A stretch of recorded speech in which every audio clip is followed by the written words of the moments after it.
aux exercices d'application donnés en vue de vérifier la compréhension des étudiants et l'assimilation des notions présentées dans le cours.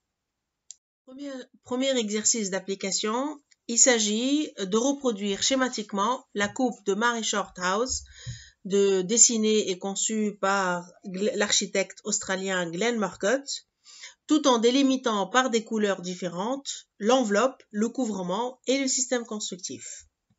Dans cet exercice, il s'agit de vérifier si les étudiants ont bien assimilé les notions d'enveloppe, de couvrement, couverture et de système constructif et s'ils arrivent à les nuancer en lisant une coupe et en observant un projet d'architecture dans ce détail à partir de ces points d'entrée.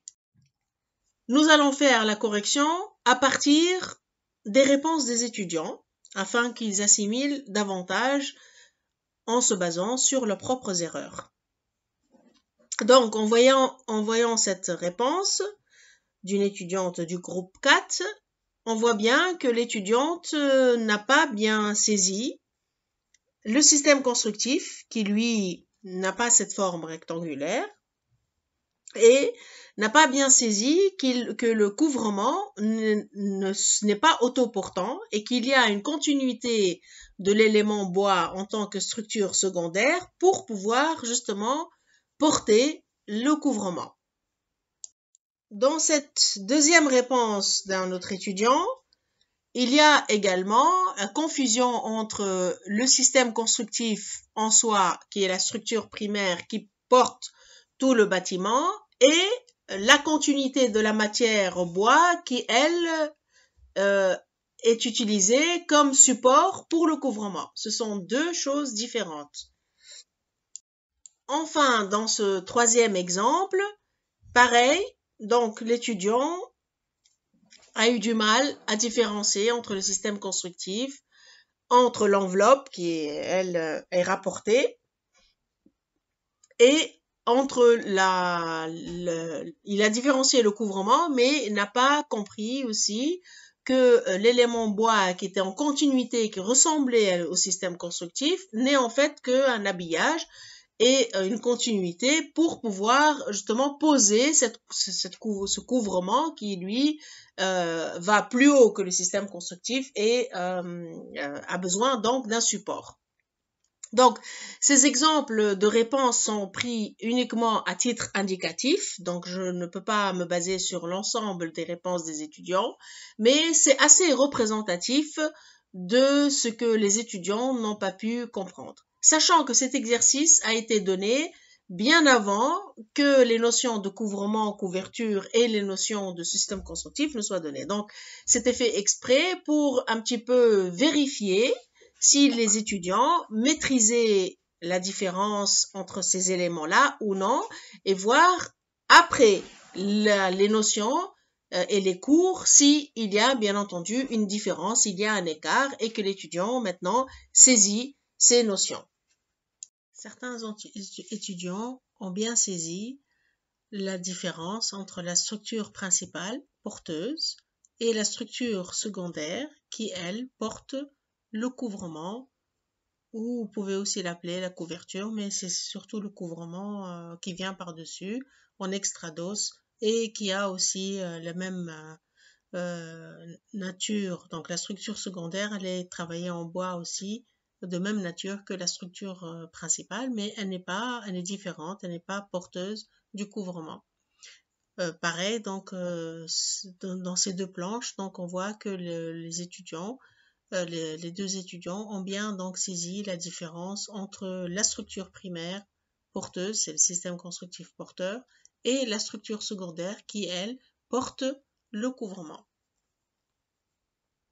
Donc, en fait, tout simplement, il fallait bien montrer que le système constructif, comme indiqué ici au niveau en rouge, est bien évident dans la photo, et que la continuité de la matière qui est dessinée ici en bleu était uniquement un support, une structure qui porte le couvrement, mais qui n'est pas le système constructif porteur de l'ensemble de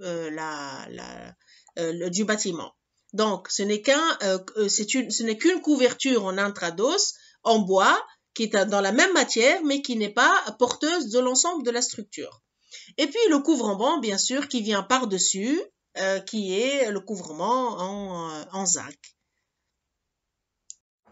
Pour l'exercice d'application numéro 2, il s'agit de dessiner schématiquement votre projet en cours en atelier d'architecture selon le système constructif droit, clavé et réticulé. Donc, il s'agit tout simplement d'une simulation, d'imaginer comment vous allez porter, selon ces 3 systèmes constructifs, votre projet. Donc, c'est une initiation à différencier justement entre ces 3 systèmes constructifs, mais c'est aussi pour vous exercer à une certaine flexibilité, sachant que il y a plusieurs possibilités dans ces 3 systèmes et dans leur combinaison. Alors, en se basant sur la réponse de Farah Al-Adheri, étudiante en 3e année, nous voyons là que effectivement sa réponse elle est juste pour les 3 systèmes, donc elle a bien compris le principe. Sauf que elle est allée dans un principe assez simple, donc remplacer la forme droite par l'arc ou par un système réticulé, une triangulation, etc. Sachant qu'il est possible d'aller à d'autres possibilités, par exemple, où l'élément ne devient pas une forme porteuse, juste un habillage, où la structure du bas devienne totalement porteuse, comme un portique porteur. Et il s'agit pas, donc la forme de ces cubes ne sont pas tous portés de la même manière. Ils peuvent être des cubes en habillage et les éléments droits ne sont pas porteurs. On peut aller encore plus loin aussi pour le système clavé, sachant qu'on peut porter sur 2 arcs, 3 arcs, des arcs asymétriques. C'est-à-dire que la forme cubique n'est pas forcément elle-même un élément structuré ou structurel porteur. Ça peut être tantôt un élément porteur, tantôt un habillage ou une forme qui se répète, mais sans se répéter avec la même matière. Donc, pour le système réticulé, pareil, on peut éventuellement porter sur les 3 travées et que le 4e peut être en porte-à-faux, ou le milieu est porteur et les 2 extrémités sont en porte-à-faux, etc., etc., etc. Donc, il y a une infinité de possibilités. Mais l'essentiel, c'est que l'étudiante a bien compris la différence entre les 3. Maintenant, il faut aller un peu plus loin et aller vers ce qu'on va expliquer dans les cours qui arrivent sur la question de la tectonique, où on peut jouer. C'est-à-dire que ce qui est géométrique ne correspond pas forcément au système constructif. Ce qui est enveloppe ne correspond pas forcément au système constructif, etc.